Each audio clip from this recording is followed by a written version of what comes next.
Ricky jadi lebih memperhatikan aktivitas Novi. Bahkan, saking seringnya mengamati, Ricky sampai mengetahui kapan Novi pergi dan pulang kerja, serta kebiasaan Novi sehari-hari.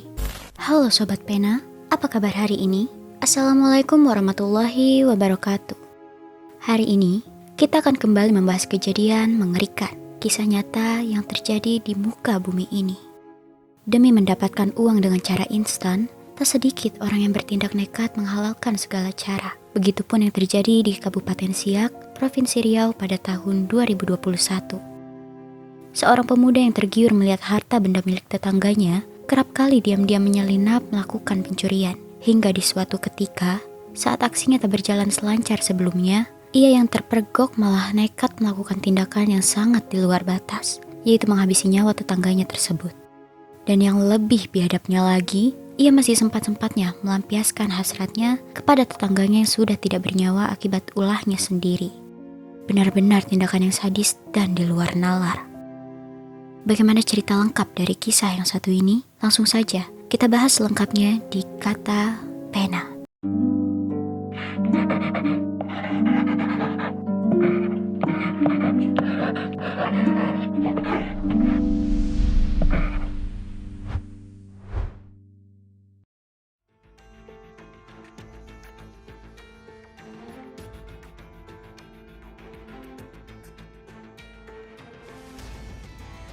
Sebelum aku lanjut ceritanya, jangan lupa untuk like, komen, subscribe, dan share video ini ke teman-teman kalian supaya mereka tahu dari kisah yang satu ini. Cerita ini dibuat berdasarkan berita yang beredar dan diterbitkan oleh beberapa media publik yang aku sajikan dan aku rangkum dalam bentuk alur cerita. Jadi, begini kisahnya. Di sebuah wilayah di Kota Pekanbaru, Provinsi Riau, ada seorang wanita bernama Novi Yunalisa. Novi tumbuh dalam bimbingan dan kasih sayang orang tuanya yang selalu menanamkan nilai-nilai kerja keras, kejujuran, serta kemandirian dalam dirinya. Sehingga Novi dapat tumbuh menjadi pribadi yang mandiri dan bertanggung jawab. Kini, di usianya yang telah menginjak 25 tahun, Novi memutuskan untuk merantau dan bekerja jauh dari lingkungan rumahnya, tepatnya di Kabupaten Siak, Provinsi Riau, sebagai tenaga honorer yang berdedikasi di Samsat Perawang Dispenda Riau.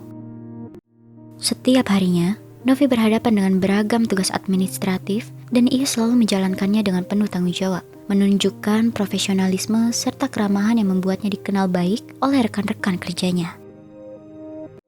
Nah, sobat, meski jarak antara dirinya dan orang tuanya cukup jauh, Novi tidak pernah merasa kesepian karena Novi tetap menjaga komunikasi dengan kedua orang tuanya, juga dengan pacarnya yang selalu mendukung langkah dan keputusannya. Yang mana, dukungan dan doa dari orang-orang yang sangat ia sayangi tersebutlah yang membuat Novi juga mampu bertahan menghadapi kerasnya kehidupan yang dijalaninya. Selama bekerja di Kabupaten Siak, Novi tinggal mengontrak di sebuah rumah petakan milik seorang pria bernama Hedi yang berlokasi di Jalan Hang Jebat, Gang Melati, RT 14, RW 5, Kelurahan Perawang, Kecamatan Tualang, Kabupaten Siak. Kontrakan yang kini ditinggalinya tersebut disewanya dengan harga Rp350.000 per bulannya, masih masuk dengan budgetnya. Sehingga ia juga masih bisa menyisihkan uang gajinya untuk mempersiapkan masa depannya atau membiayai keperluan yang lebih mendesak. Sobat, diketahui bahwa lingkungan kontrakan yang dihuni Novi tersebut terdiri dari 2 unit rumah yang saling berdekatan, yang mana satunya ditempati oleh Novi dan satunya lagi ditempati oleh seorang pemuda berusia 22 tahun bernama Ricky Afriandi. Tidak banyak informasi di media yang menjelaskan bagaimana latar belakang keluarga dan kehidupan Ricky secara detail. Namun yang jelas, diketahui bahwa Ricky adalah seorang pemuda yang hidupnya kurang beruntung, yang terbelenggu terjerat kesulitan ekonomi. Sama seperti Novi, di Kabupaten Siak, Ricky tengah berjuang mencari pundi-pundi uang dengan bekerja sebagai kontraktor. Yang mana sebenarnya, pekerjaannya tersebut tidak selalu berjalan lancar, sebab proyek yang ia terima tidak menentu dan penghasilan pun kerap kali pas-pasan. Ditambah, tuntutan hidup juga semakin tinggi, sehingga membuat Ricky terus-menerus terhimpit masalah keuangan.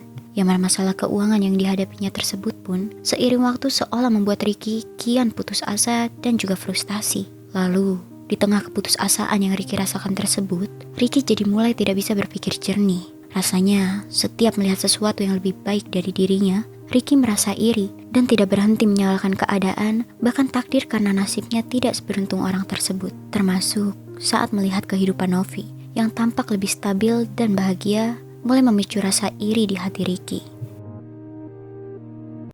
Sebagai tetangga yang tinggal bersebelahan, sebenarnya aktivitas mereka sehari-hari berjalan berdampingan tanpa ada hal-hal yang mencurigakan atau menimbulkan konflik. Mereka hidup dalam rutinitas masing-masing. Novi sibuk dengan pekerjaannya di Samsat Dispenda Perawang, sementara Ricky juga disibukkan dengan profesinya sebagai kontraktor. Namun, seiring perasaan iri yang semakin tumbuh dan menguasai pikirannya, Ricky jadi lebih memperhatikan aktivitas Novi. Bahkan, saking seringnya mengamati, Ricky sampai mengetahui kapan Novi pergi dan pulang kerja, serta kebiasaan Novi sehari-hari.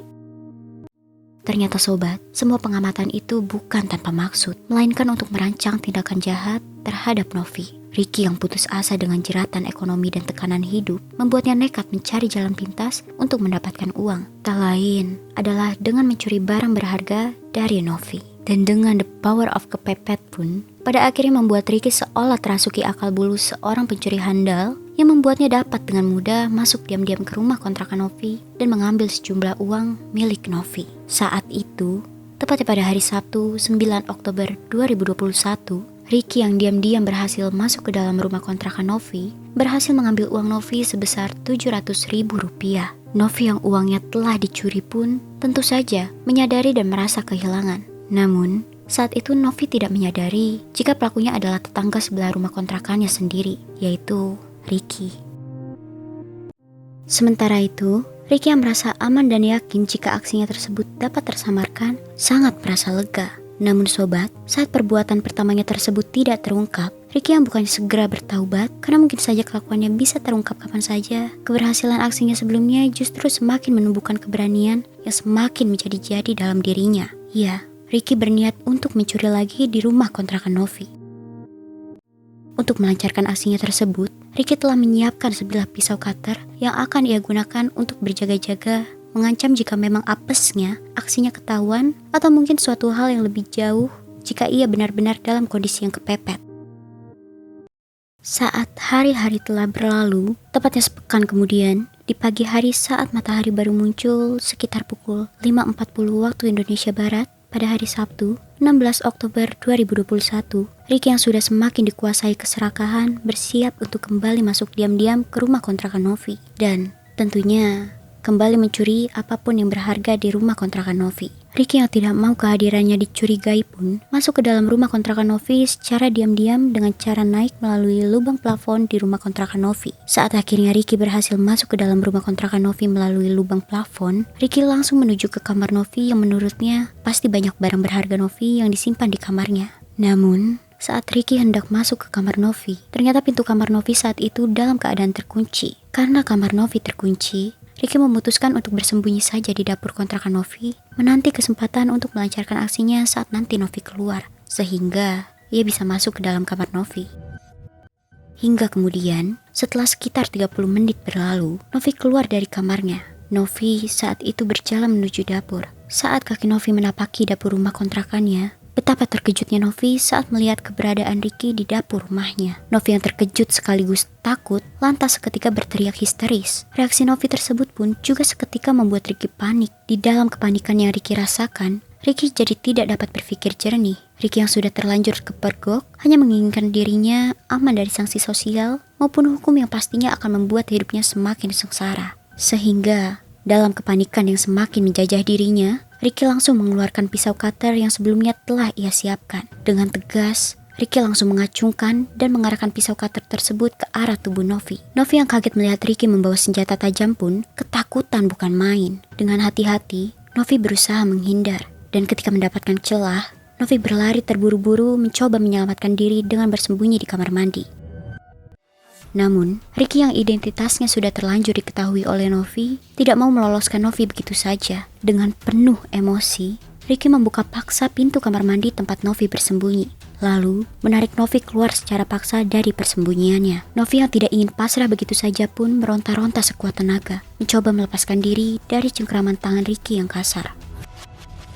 Ricky yang mendapati Novi ternyata berusaha melawan pun semakin naik pitam. Ricky langsung leher Novi dengan kuat, membuat Novi sulit bernafas. Yang mana di tengah penderitaan Novi tersebut, Ricky yang telah sepenuhnya dikuasai kebengisan, lalu membenturkan kepala Novi keras-keras ke dinding kamar mandi. Di tengah rasa pusing hebat yang Novi rasakan, Novi masih tidak ingin menyerah. Novi tetap berusaha melakukan perlawanan dengan sekuat tenaga. Matanya berusaha menatap ke sekeliling, mencari apapun yang bisa ia gunakan untuk membela diri. Namun, tenaga Novi yang mulai melemah karena serangan demi serangan sebelumnya, jelas tidak bisa menaklukki Ricky yang sudah terlanjur kesetanan. Karena yang ada, justru Novi semakin tersiksa dengan serangan demi serangan yang tidak ada habisnya. Dalam ledakan emosi yang tak terkendali, Ricky kemudian kembali meraih leher Novi, memperkuat cengkeraman tangannya hingga membuat Novi semakin sulit bernafas. Detik demi detik terasa lebih menyiksa lagi. Pandangan Novi mulai kabur, nafasnya semakin terasa berat, dan pada akhirnya Novi benar-benar tidak bernafas lagi. Seiring tubuhnya yang semakin melemah, Novi pun tewas meregang nyawa di tangan tetangganya sendiri. Namun sobat, seolah belum puas melakukan kekejian terhadap Novi, Ricky yang dirasuki kekejaman malah memanfaatkan ketidakberdayaan Novi dengan melakukan hal yang jauh lebih biadab. Ricky yang tergiur dengan tubuh indah Novi pun melampiaskan hasrat bejatnya kepada Novi yang sudah tidak bernyawa. Lalu, setelah puas melampiaskan nafsunya, Ricky yang kalut sekaligus ketakutan mulai menyadari bahwa dirinya harus segera pergi sebelum ada yang mengetahui dan membuatnya dalam kondisi yang semakin terpojok.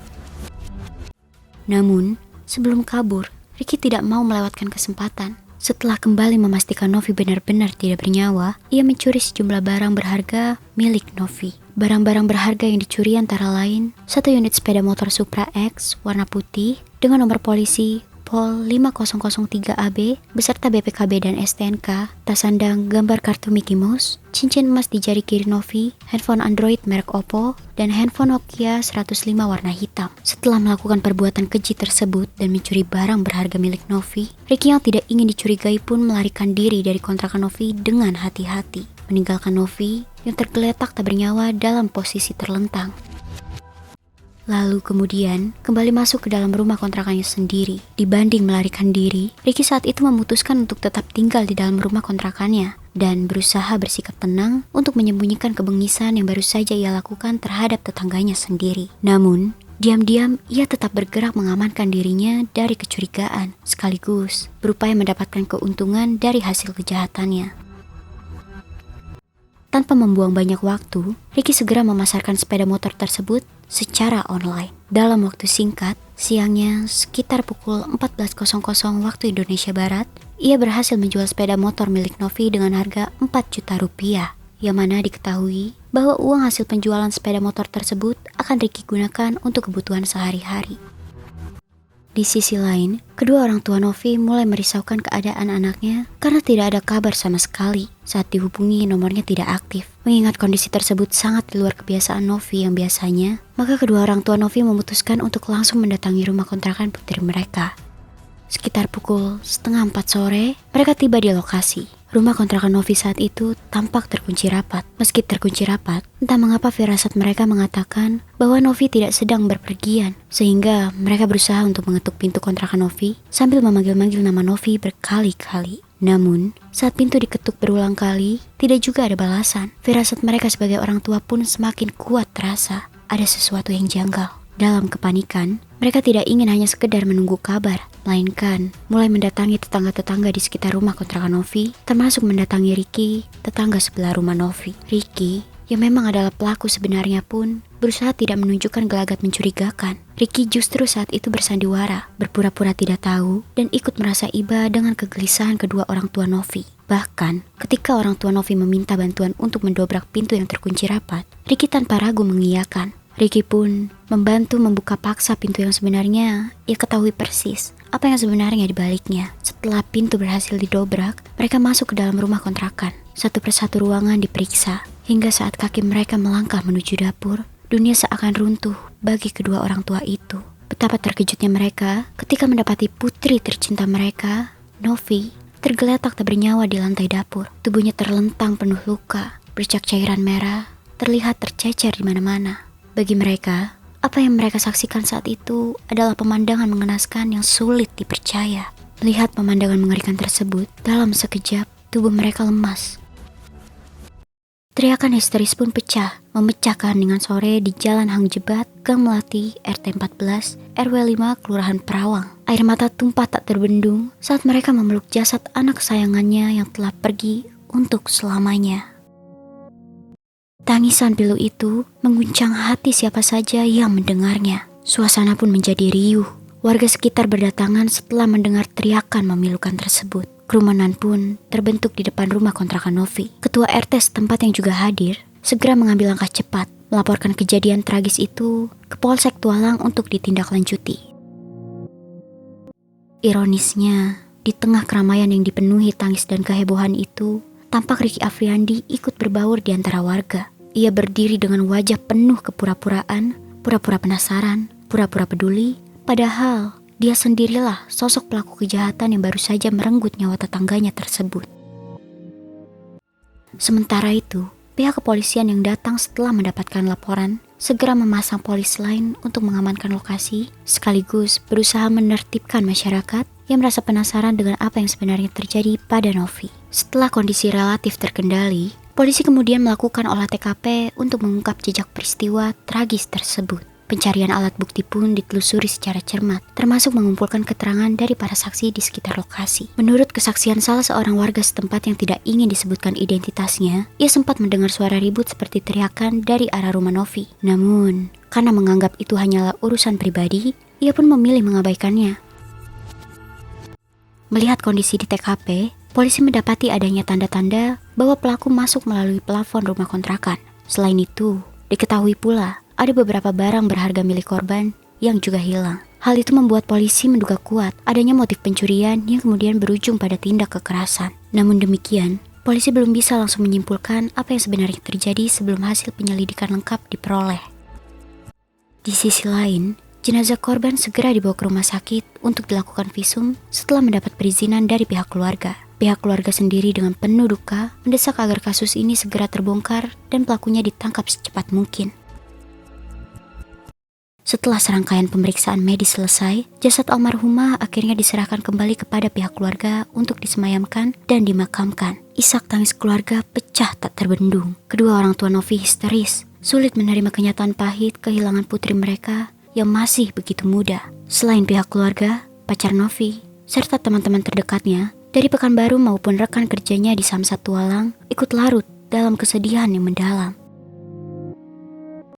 Pada hari Minggu, 17 Oktober 2021, sehari setelah tragedi yang merenggut nyawa Novi, pihak keluarga yang masih diselimuti duka mendalam membawa jenazah Novi menuju tempat peristirahatan terakhirnya di TPU Senapelan, Pekanbaru. Suasana duka menyelimuti prosesi pemakaman yang berlangsung hikmat. Sekitar pukul 10 waktu Indonesia Barat, iring-iringan pelayat yang terdiri dari keluarga, kerabat, sahabat, hingga rekan kerja Novi mengantarkan kepergian Novi sampai ke liang lahat. Sementara itu, tim gabungan dari Polsek Tualang dan Satreskrim Polres Siak sebelumnya telah melakukan penyelidikan intensif sejak ditemukannya jasad Novi. Penyelidikan dilakukan dengan memeriksa sejumlah saksi, menelusuri jejak barang bukti, serta menganalisis kondisi tempat kejadian perkara atau biasa disebut dengan TKP. Dari berbagai saksi yang diperiksa, polisi pun mencurigai salah satu orang yang memberikan keterangan begitu janggal, yakni Ricky. Sikapnya yang terlihat berlebihan saat berpura-pura membantu orang tua korban, ditambah keterangan yang tidak konsisten, semakin memperkuat kecurigaan penyidik. Kecurigaan tersebut pun membuat pihak kepolisian melakukan pemeriksaan lebih mendalam terhadap Ricky. Dan akhirnya, setelah pemeriksaan lebih mendalam, Ricky tidak lagi bisa mengelak, apalagi setelah polisi menemukan barang bukti yang memperkuat keterlibatannya. Bersamaan dengan penangkapan Ricky, pihak kepolisian juga mengamankan sejumlah barang bukti terkait. Di antaranya, satu buah sapu dengan kondisi gagang patah, ikat rambut warna biru, satu helai baju lengan pendek warna merah jambu, dan satu helai celana warna merah jambu motif batik. Saat diinterogasi lebih lanjut, Ricky akhirnya mengakui perbuatannya. Meski begitu, ia masih berusaha berkelit dengan memberikan keterangan yang berubah-ubah. Pada awalnya, ia mengaku bahwa dirinya melakukan tindakan keji itu karena kepergok saat hendak mengintip korban di kamar mandi. Namun, setelah penyidik menemukan bukti kuat mengenai hilangnya barang-barang berharga milik korban, kedok Ricky pun terbongkar. Ia mengakui motif sebenarnya, yaitu panik karena terpergok saat hendak mencuri di rumah korban. Dalam pengakuannya, Ricky menyebut bahwa ia telah mengambil sejumlah barang berharga milik Novi, diantaranya dari cincin, handphone, termasuk sepeda motor milik Novi yang telah ia berhasil jual dengan harga 4 juta rupiah. Ricky juga mengakui bahwa tindakannya itu bukanlah kali pertama, karena sebelumnya, sekitar seminggu sebelum peristiwa pembunuhan, Ricky pernah mencuri uang sebesar 700 ribu rupiah milik Novi. Atas perbuatannya, Ricky telah ditetapkan sebagai tersangka. Ricky ditahan dan dikenakan pasal 340 KUHP subsidiar, pasal 338 KUHP dengan ancaman hukuman mati, pidana penjara seumur hidup atau penjara selama waktu tertentu, paling lama 20 tahun. Oh iya sobat, aku pengen kasih tahu nih, Kata Pena tergabung ke dalam program YouTube Shopping Affiliate. Nah, buat kalian yang lagi cari barang-barang yang menarik dan keren, aku punya beberapa rekomendasi produk buat kalian nih sobat. Kalau tertarik, langsung aja cek link produk di pojok kiri bawah untuk pembelian ya sobat.